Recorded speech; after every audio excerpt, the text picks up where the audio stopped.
Alright, what's up guys? Sorry to mess with you. Put out that teaser video. But there it is. The brand new old freaking, I think it's like 46 years old. I think that, yeah, 2018. Yeah, 46 years old.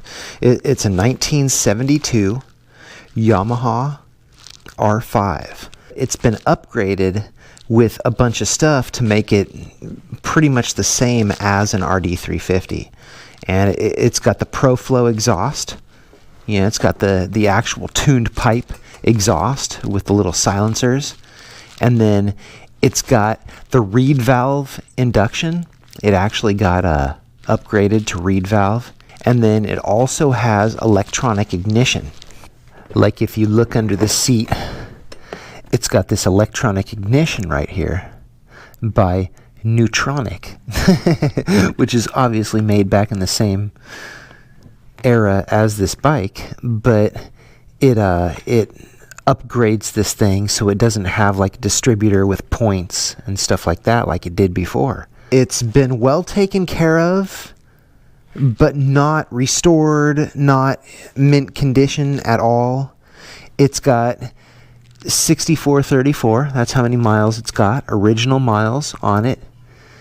And how it's set up is the fuel tank, it just holds gasoline. And then back here in the under the seat, you put the premix, and it goes into this tank, and it has a little dipstick here for checking the level, and it goes through a pump and everything. Like there's a pump right here, and then it's got a little injector there and a little injector there where it puts it into the engine. And it seems like it's working good because when I ride it, it smokes. So I think it's working good and it's not getting too hot. When I first got it, it didn't work. Like when you turn this key on, it didn't turn on. It was dead. And it had a short. There was a couple of wires under the tank here that were touching each other.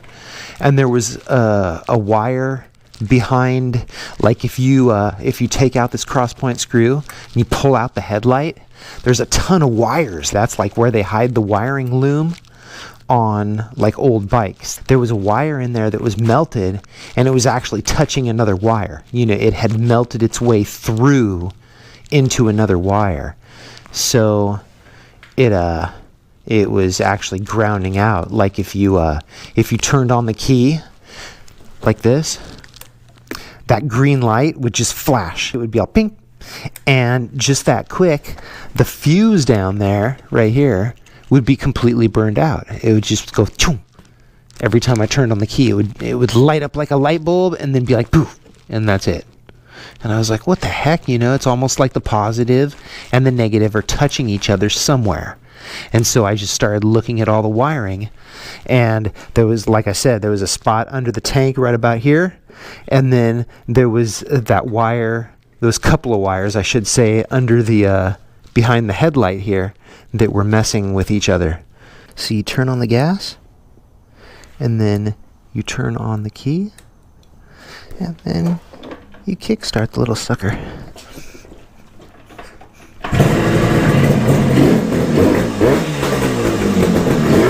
Starts up first kick every time. Like the only thing, I think, like the only thing that was wrong with it was the wiring.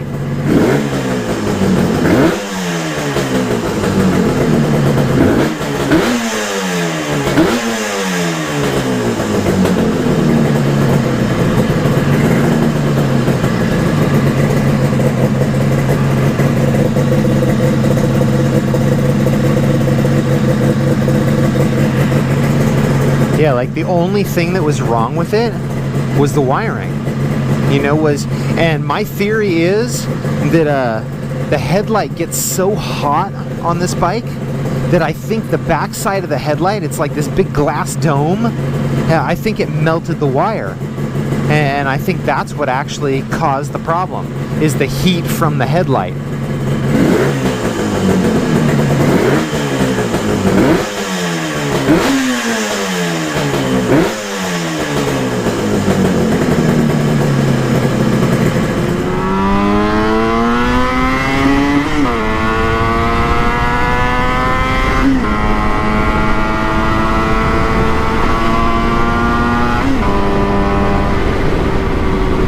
Thing is so cool, dude.